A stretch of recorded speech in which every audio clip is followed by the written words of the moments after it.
Hello. Today I'd like to talk a little bit about the difference between pygmy angels and dwarf angels. And one of the things that is often coming up is that people use the term interchangeably. And while it's true they're the members of the same parent family, there really is a difference between a pygmy angel and a dwarf angel. Now, generally, I define a pygmy angel based on its maximum size as well as a certain little bit of difference in tank requirements. A pygmy angel generally maxes out at about 3 inches in total length when it's fully grown, whereas a dwarf angel tends to max out somewhere between 4 and 6 inches in length, or in the extreme case of the keyhole angel, somewhere between 7 and 8 inches. But that's an extreme case there. The majority of the dwarf angels are right in that 4 to 6 inch range mark. And it's important to know this for several reasons. First of all, the difference is in the size of the tank that you can keep a pygmy angel or a dwarf angel in.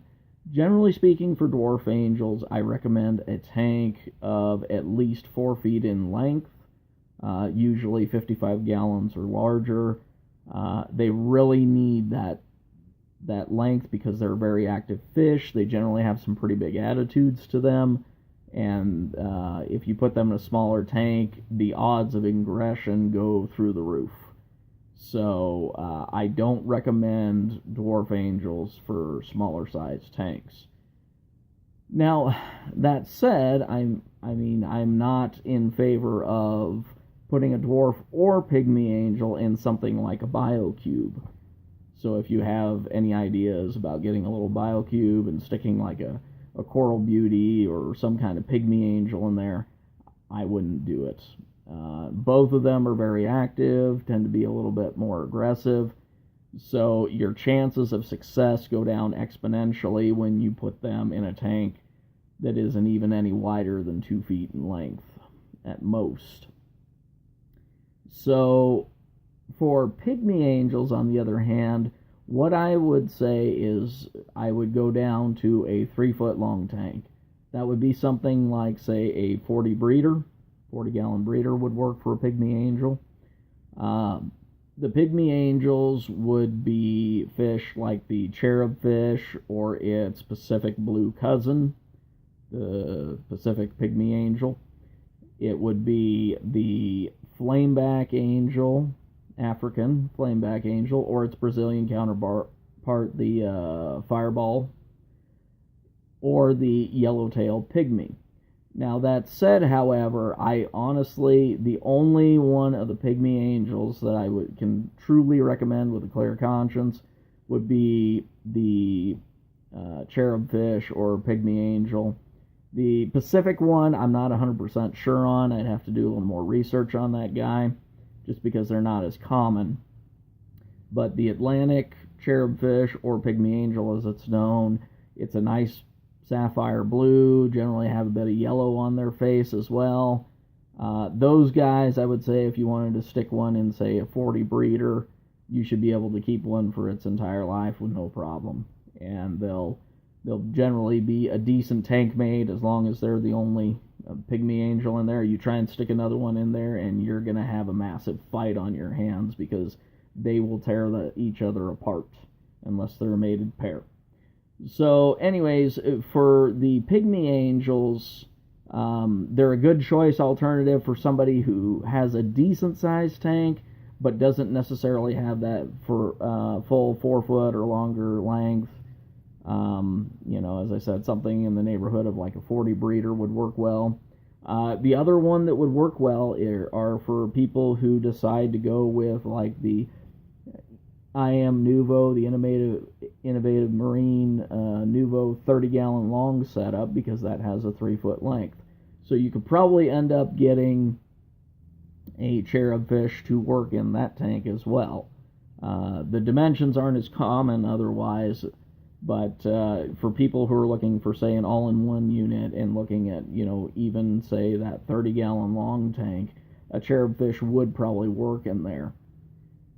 So with dwarf angels, as recommended, the dwarf angels would be something like a coral beauty, flame angel, bicolor, lemon peel, lemon angel, the rusty angel, fisher's angel, and half black, ebly or red striped angel. Those would be the dwarf angels, and once again, they need to have a 4-foot long tank. So if you're looking for something that has a little more presence and color, your options open up quite a bit with a 4-foot long tank. So you would have those there. Now, all of these fish, as recommended, are with caution with corals. It's a real gamble. Some are worse than others. I would say if I had to pick based on experiences for myself as well as experiences from other people, other forums, groups, fish stores, just people that I've talked to, I would say that your best bets, if you're looking to get a fish that is a little bit better than average for coral nipping, would be the following. For Pygmy Angel, the cherub fish is a good recommendation. Once again, fairly safe bet as far as a Pygmy or dwarf angel goes. For the dwarf angels, Coral Beauty, of course, is my number one recommendation. I have one of those myself. It's a pretty good guy. Flame Angel, although just be aware, as mentioned in my other videos, Flame Angels can be a little more aggressive towards their tank mates, so you definitely want to make sure that you've got a decent-sized tank for them to hang out in. The Potter's Angel also has a lot of good reports. It's a little more expensive, can be a little more difficult to acclimate, so keep that in mind before you go and pick up a Potter's Angel, but lots of people have reported good success with the Potter's Angel. Now, some of the dwarf angels that have worse luck with corals would be the half black, the ebly or red striped angel, lemon peel, the keyhole angel. All of those have, basically, if you've got any corals in your tank, there's a very high probability they're going to go after them. So those ones I would say actually are strictly fish only with live rock, or fowlers they're known. They're just not a fish that I would recommend. For the other pygmies, the flameback, fireball, yellowtail pygmy, the issues with them aren't quite as much on corals, but they just tend to be very aggressive. They tend to be a lot more assertive towards their tank mates, more so than the cherub fish. I'm not saying you can't get an aggressive cherub fish, you can, but you're more likely to have an aggressive flameback or fireball, and definitely yellowtail pygmy. Those are actually what I would consider to be among the worst. So they're very assertive. So as a result, I generally don't recommend them for tanks, just because of the fact of their aggression issues. So anyways, that's kind of a difference between pygmy and dwarf angels, and just kind of clearing those up. Now, there are also the outliers. Some people might be sitting there going, hey, hold up, wait a second, time out. What about the shepherds or the multicolor, which actually is, and you're right, they're kind of a gray area fish because they're somewhere between a pygmy and a dwarf angel. They max out at about 3.5 inches in length. Truth be told, I can't honestly give a recommendation one way or the other on those in terms of minimum tank size, because of the fact that they're more expensive, and I just haven't had any experiences with them or enough reports on them to say anything one way or the other with required tank sizes, levels of aggression, or coral nipping proclivities. So what I would say on those is I would err on the side of caution, and I would say for the shepherds and the multicolor, also go with a 4-foot long tank, as well as just recognizing that they're at least a 50-50 gamble, possibly worse, for coral nipping.